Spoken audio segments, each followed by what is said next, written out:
On est battu? Ouais, on est battu, on n'a pas assez de couleurs de gaffeur. Okay. Alors bon, là on est à 2 semaines du tournage, le problème c'est ça, comment je fais moi, avec une équipe pareille. Tu penses qu'on va pouvoir se rencontrer des problèmes plus importants ou est-ce qu'on est au maximum là?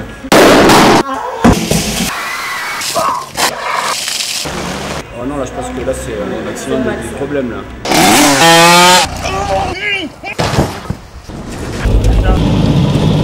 C'est totalement ingérable? C'est ingérable. D'accord, ok, bon, on va essayer de faire face.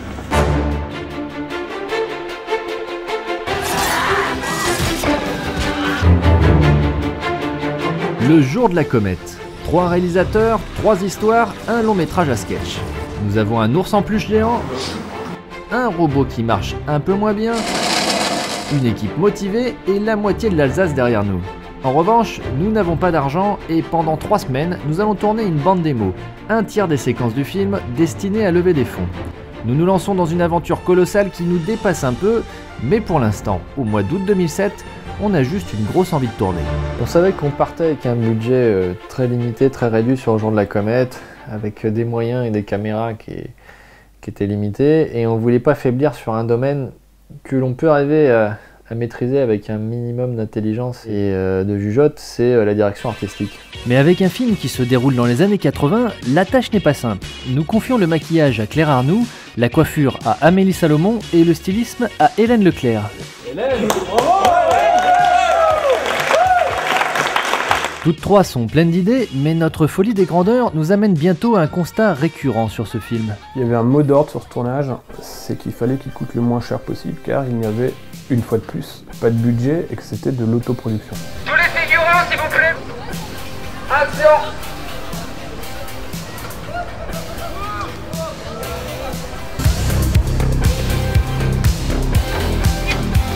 Pour faire un film comme Le Jour de la Comète où on pousse le système D à son maximum, il faut des personnes un peu particulières et peut-être des postes qui n'existent pas sur des tournages classiques. Donc ça se déroule à la salle de la rôtisserie de Haguenau, là où s'est déroulé le casting, et c'est à partir de 20 h. Sur ce film, je m'amuse.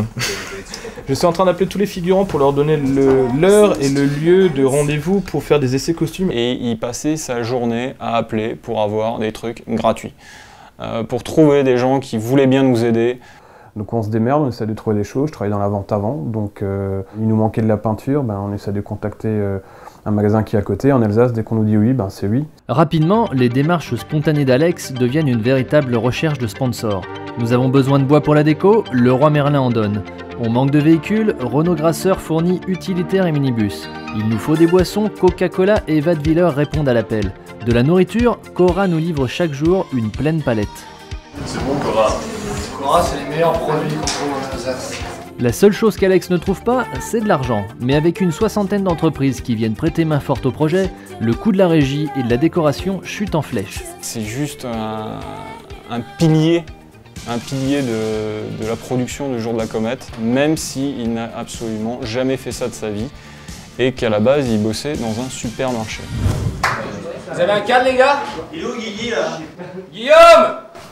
Merde alors. Et quand on a commencé à monter l'équipe, on s'est retrouvé vraiment avec une grosse bande de potes, ça faisait très colonie de vacances. Et c'est ce qui fait que cette partie de tournage a été extrêmement plaisante et facile à coucher.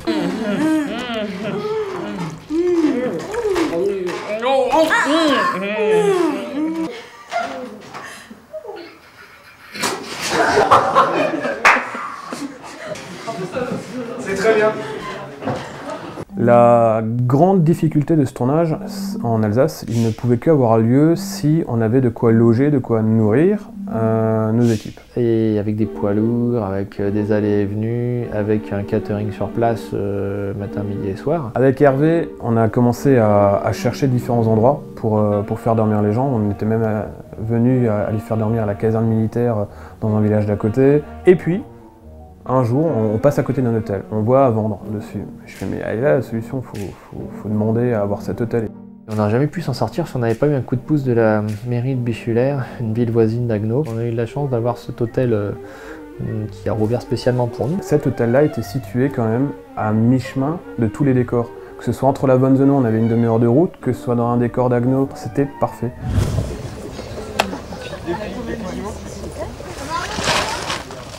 il est à l'intérieur qu'à l'extérieur, la bâche. Donc à la base, ça devait être une tente il y a 10 ans. Une tente de clown. Entre temps, ça a fait tous les mariages de quartier, donc ils en ont pu perdre la moitié. Si tu t'approches un petit peu, tu peux voir l'excellent travail de la régie. Énorme. Ça. Voilà, donc ça c'est censé aller là. Et c'est là. Surface Sensible a été construit avec 4 francs 6 sous en mode à l'arrache. Et on s'était dit, bah ça y est, le jour de la comète c'est pareil. C'est nouveau pareil, 3 ans après, on refait pareil. Ouais, mais ça va pas recommencer tout le matin donc. C'est très sympa. Mais... En face de nous, on avait des professionnels qui attendaient des résultats. Donc il y avait un côté où des fois on n'était pas tout le temps d'accord, on n'était pas tout le temps sur la même façon d'être. On le prend, c'est portant. Une honte, c'est portant. Une honte. Une honte.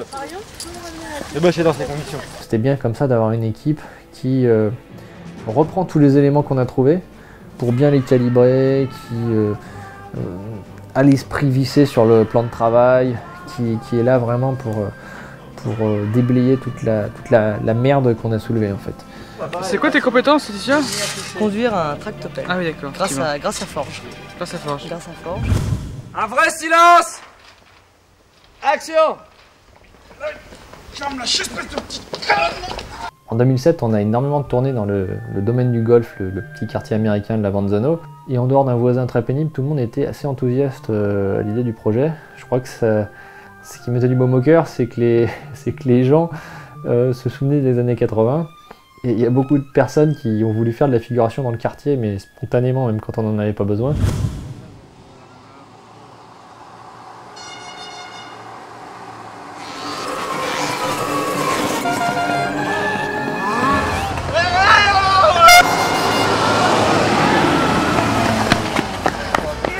Si le tournage démarre dans une bonne ambiance, c'est également parce qu'il est porté par des acteurs investis qui ont compris l'enjeu de cette aventure.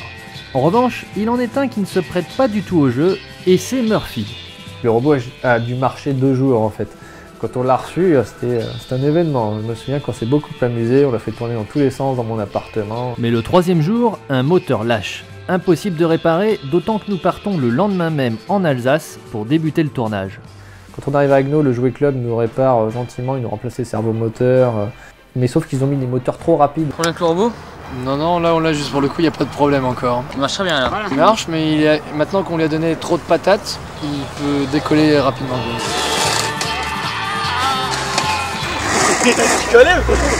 Il faut dire que le gros problème de Murphy, c'est les lignes droites. Dans l'empressement, en fait, le seul truc qu'on a trouvé, c'est de débrancher tous les servomoteurs.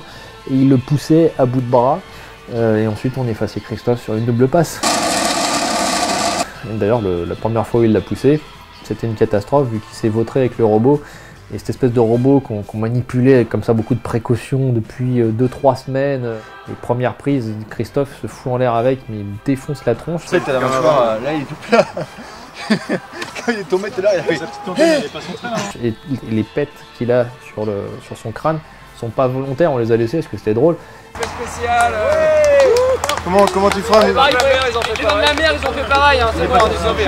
Il fait vraiment le bruit d'une espèce de poubelle qui se déplace, donc il couvrait les dialogues d'Aurélien.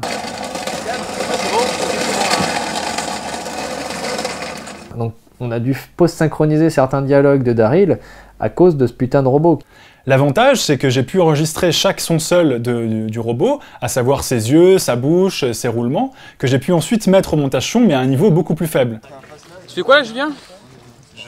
Du son? Double lumière de Nina Seul. J'ai une approche du son assez puriste. J'aime bien quand les objets sonores sont assez propres, définis et assez précis. Julien, le professionnel du son. Un commentaire? J'ai mis de la crème solaire, c'est pour ça que je suis brillant. Et malheureusement, sur un plateau de tournage, c'est souvent difficile d'avoir un son idéal. On fait le silence! On refait l'action, mais juste pour le son.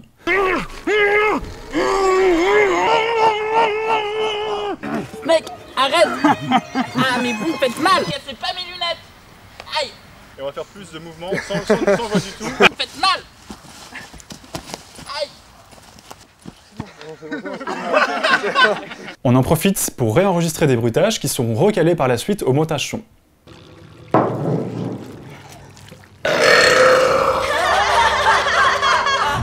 La première semaine de tournage trouve ainsi son rythme dans une joyeuse ambiance collégiale, avec des effets de plateau dignes des débuts du cinéma qui affolent un petit peu l'équipe. Je pense qu'on va niquer la caméra sur ce plan. J'ai pas d'avis sur la mise en scène, mais j'aurais fait une longue focale quand même parce que c'est un petit peu dangereux. 6 sur 6, troisième.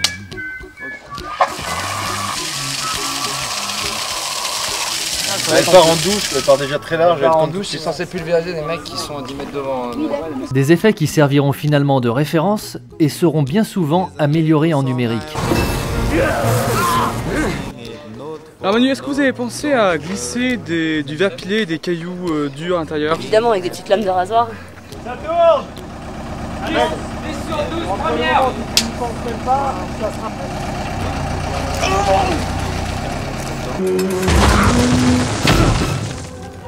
Nous avons également un chien, dressé pour la sécurité, mais pas vraiment pour les tournages.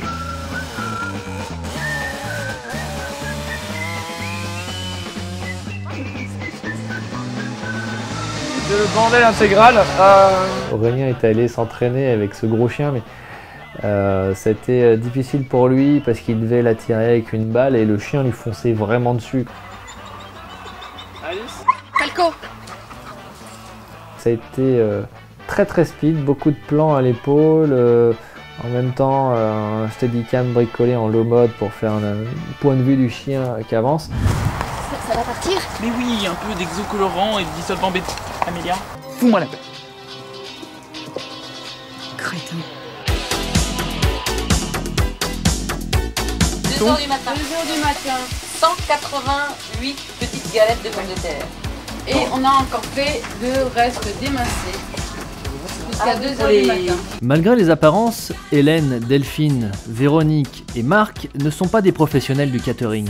Ce sont des mamans, des oncles, des amis qui se relayent 3 fois par jour pour nourrir une équipe de 40 personnes. C'était entre la débrouille de gens qui ont l'habitude de préparer des grosses fêtes et voilà, les gens qui sont habitués à faire des tournages et avec des fichiers Excel.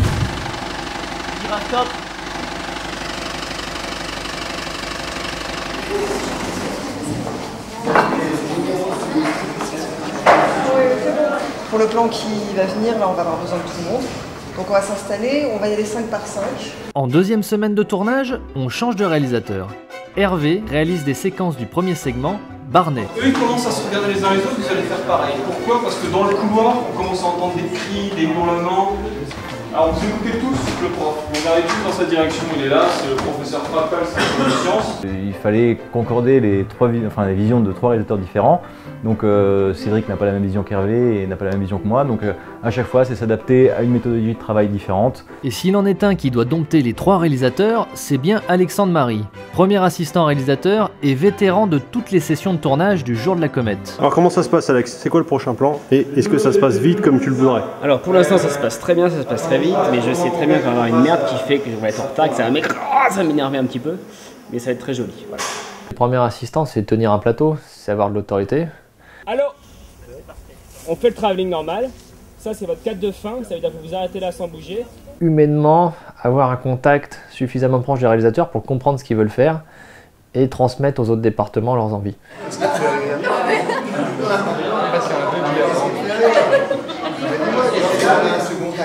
vous voulez que ça soit drôle, chacun vous allez voir le film, il faut que vous soyez le plus sérieux possible. Il y a votre prof qui vient de se prendre une hache en pleine poire. Vous rigolez pas, vous souriez pas, vous vous marrez pas entre vous. Trouvez des idées originales.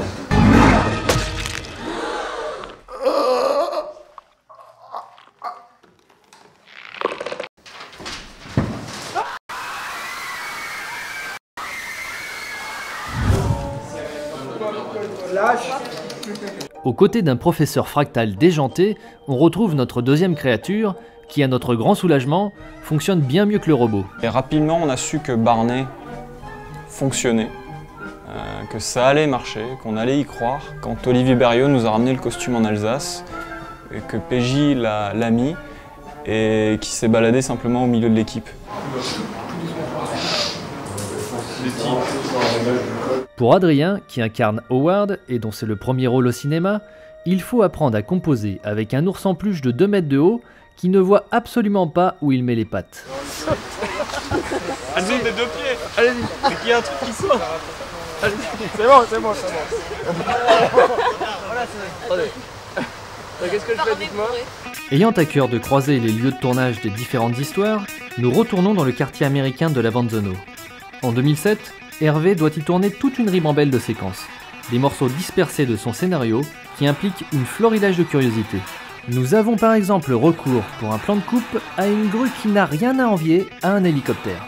Tu évalues à combien de pourcents les chances que la caméra tombe? 90%. Nous avons également des voitures rétro américaines prêtées par des collectionneurs alsaciens. Ou encore Spiff l'écureuil en provenance directe de Didiland. Tu me laisses faire mon business tranquille. Moi c'est Spiff, le roi de la glace. Ça arrive.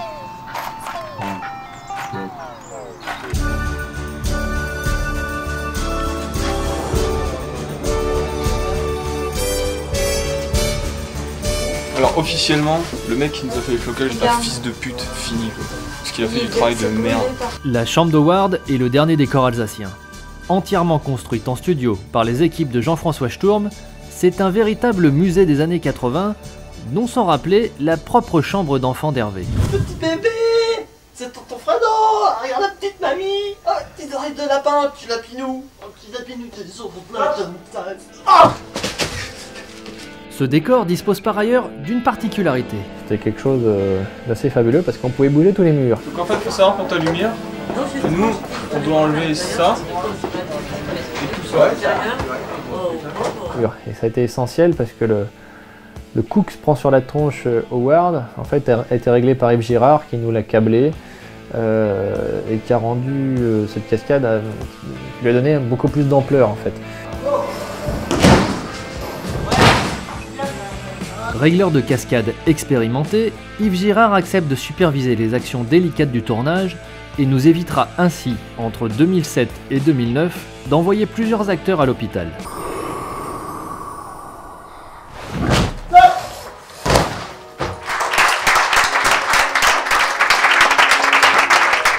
Le tournage alsacien se referme sur cette cascade. Nous quittons notre hôtel et rentrons à Paris. Direction le château de la Tour du Moulin, où une dernière semaine de tournage nous attend. Nous permutons de nouveau les postes, et cette fois-ci, c'est Sébastien qui réalise des séquences de son segment, La Promise du Seigneur, avec un handicap de taille. En partant sur le jour de la comète, je savais qu'il y aurait déjà un défi majeur pour moi à aborder.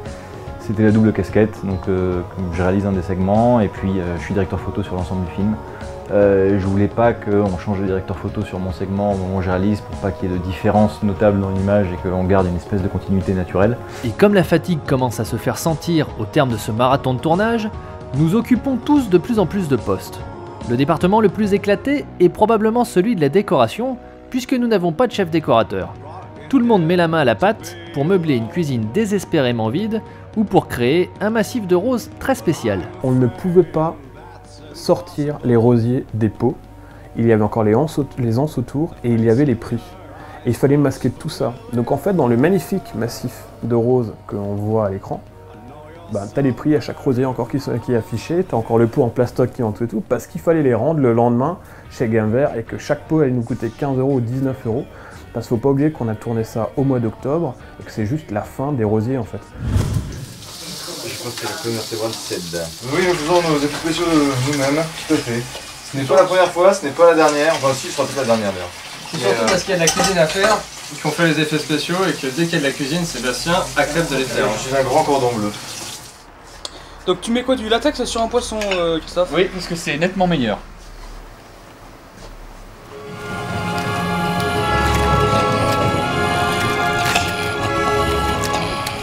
Pour les manifestations du fantôme, je voulais au maximum éviter le recours aux effets spéciaux numériques. Donc j'ai réfléchi aux solutions les plus simples, les moins coûteuses et les plus efficaces pour pouvoir le faire apparaître dans ces différentes façons. La plupart du temps, nous avons recours au plus vieil effet du cinéma, la double passe. On filme d'abord l'objet manipulé par des nylons, puis le décor pour obtenir la matière qui nous permettra d'effacer les fils. Oh, c'était magnifique. Vous l'avez pas filmé? Béatrice de la Boulay, qui interprète Anna, évolue quasiment seule et sans dialogue dans les scènes que nous tournons en 2007. Bourrée d'énergie, elle arrive à improviser et à composer avec nos effets spéciaux maison.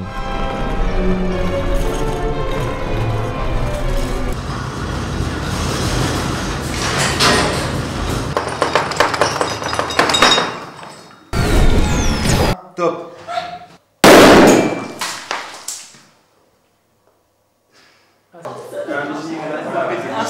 musique, ouais.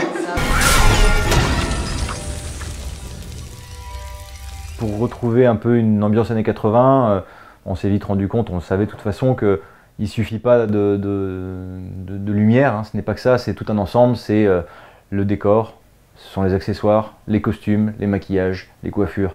Tout ça donne la patine de l'image. Le dialogue avec Sébastien sur la lumière, ça va très très vite. Déjà parce que il est meilleur que moi, donc il sait mieux que moi ce dont le film a besoin. Et je crois qu'on avait quand même tous à peu près les mêmes images en tête, donc en tant que directeur photo, j'ai essayé de laisser un peu libre cours à mon instinct, de pas surréfléchir à la chose parce que je voulais pas rentrer dans des données techniques que je ne pourrais pas reproduire de toute façon faute de budget.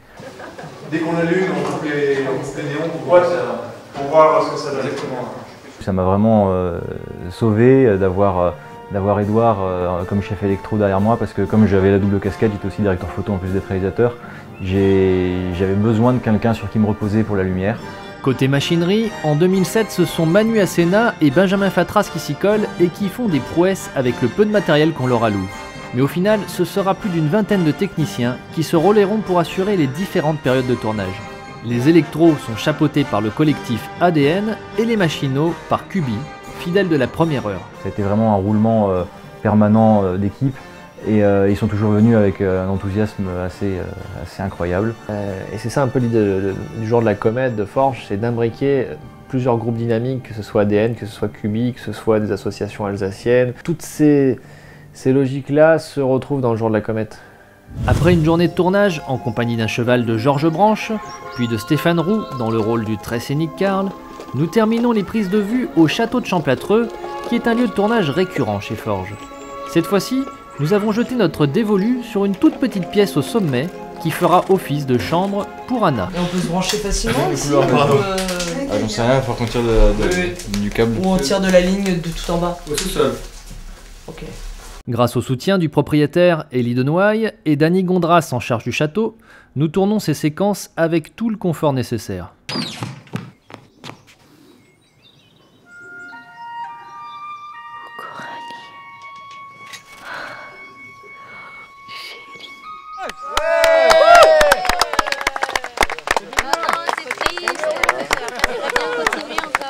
Ce qui rend très nostalgique quand on finit un tournage comme celui-ci en 2007, c'est que tout le monde serait allé jusqu'au bout sans problème. On avait de l'énergie à revendre et le premier truc que demandent les gens en sortant du tournage, quand est-ce qu'on fait la suite? Cette question, je vais l'entendre environ 3 fois par semaine l'année suivante alors que je cherche activement un budget pour poursuivre l'aventure. Au début c'est marrant, mais après 1 an sans aucune piste, ça commence à devenir stressant.